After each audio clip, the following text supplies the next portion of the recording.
Okay, this is Pat Ayers. I'd like to call the public hearing on the updated computer use policy for the Douglas Library. This is a public hearing. Are there any members of the public present? Hearing none. I noticed that most of the Board of Trustees is here today, and Donna is here, I believe, from the town. So can we have proof of notice and proof of publication, Kevin?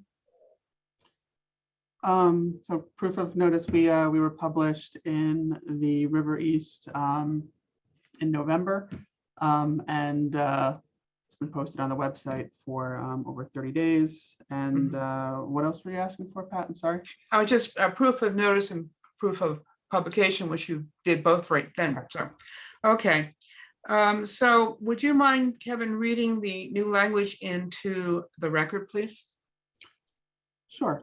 I'm just going to share my screen here. Okay, so you're seeing the website? Yes. Okay. So I'm going to read through the whole policy. The major change is in this first section, so it'll just take me a couple of minutes. So computer, internet, and Wi-Fi use. In response to advances in technology and the changing needs of the community, the Douglas Library endeavors to develop collections, resources, and services that meet the informational, educational, cultural, and recreational needs of Hebron's diverse community.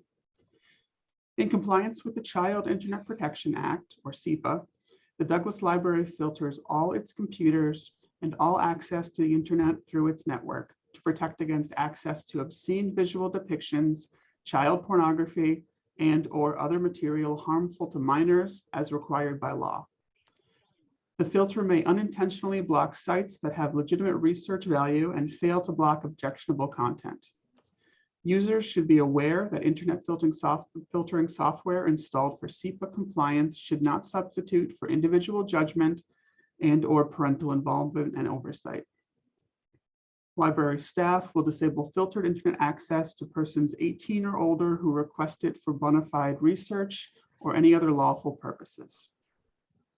While restrictions of a child's access to the internet is ultimately the responsibility to the parent or legal guardian, the library strives to provide a safe and secure experience for minors using direct electronic communications, including email, chat rooms, and instant messaging, by providing educational resources to parents and staff observation around its public computers. Acceptable use of computers, internet, and Wi-Fi. These resources are to be used in a responsible manner consistent with educational, professional, informational, and recreational purposes. Parents/guardians are encouraged to provide guidance to their children when using these resources. The library does not assume liability for the reliability of the local network, the internet, the content, or the accuracy of information found on the internet. Patrons must sign in at the circulation desk with their library card. The computer stations may be used in 60-minute increments. If no other patrons are waiting to use the computer station, the user may extend time on the computer. Those wishing to download information or store information must bring their own storage devices. Charge for printing from computer workstations or the scanner is 25 cents or 50 cents per page for color. As with other library resources, staff will attempt to assist patrons with computer applications. However, due to time constraints, library staff cannot provide in-depth instruction to users. A basic understanding of computers and the internet is required of users. Computers in the children's library are intended for use by children aged 12 and younger. Adults supervising children may use them as well, but children have first priority. The library's computers may not be used for any activity in violation of federal, state, or local laws.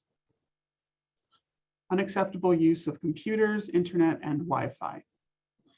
Interference with or disruption of other computer users' computer services or equipment. Violating software license agreements and copyright laws. Deliberately accessing or displaying obscene images or language. Providing minors with access to materials that are harmful to them as defined by CIPA. This includes unauthorized access, including so-called hacking and other unlawful activities by minors online, and unauthorized disclosure, use, and dissemination of personal information regarding minors. Also, disclosing or sharing a user's library card information with others or impersonating another user. Wireless access is provided as a free service to the public. The wireless internet network is not secure and provides no data encryption between the access points and the patron's device. The library assumes no responsibility for the safety of equipment or for laptop configurations, security, or data files resulting from connection to the library's Wi-Fi network. Users must take appropriate precautions when using this service. Failure to comply with this policy will result in loss of computer, internet, or Wi-Fi access privileges. Okay, Kevin, has anyone else joined us in the call since we've been here? No? Dale is sitting in the waiting room. Let me let her in.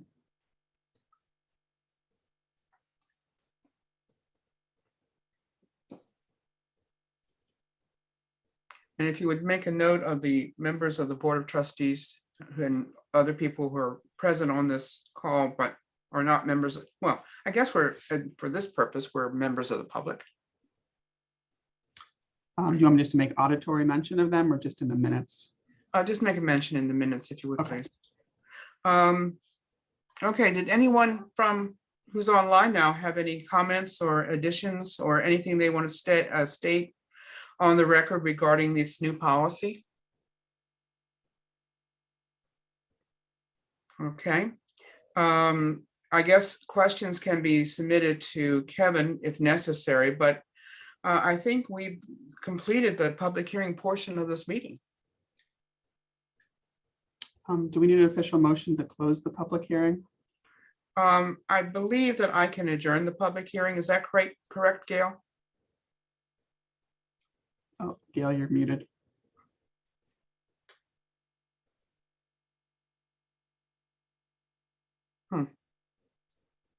I always try to be so polite and mute myself. Yes, I believe we can. Donna, you agree? She's probably muted too. Okay, we all agree. Okay, so The chair can Yeah. Adjourn. adjourn us. Okay. yes, Donna, hi there. Yes, so then the chair is hereby adjourning the public hearing. And if you'll make sure that all the recordings and information goes to the appropriate town members, Kevin. Of course, yes. And, okay, that's it, I believe. Kevin has said we should be done by 7:15. It is now 7:10. What's the holdup? He read too slowly. That's what it was. Kevin. I can go over it again. You want me to read again? No, that won't be necessary. Thank you, Mr. Sullivan. Okay. All right, then, I guess we will now go on the record for the regular meeting. If you can set us up for that, Kevin. I'm just going to record it as the same video file since it's on the same agenda. So Okay, just you're call the sure? regular meeting order. Pat, Yeah, the official meeting is posted for 7:15, yes, so we cannot start before. right. And I believe also that we need to have, I would keep the recording separate for the prior meeting, for the public I would hearing, agree. because it goes to a separate file within the town. Oh, Donna's got a comment. Does Donna have a comment? No? Oh, no, I was talking to somebody in the house here. Sorry. Oh, I thought you were waving at us. If that's the case, I'm going to stop the file then and I will create Please, a new one. would you mind? Because this needs to go into a different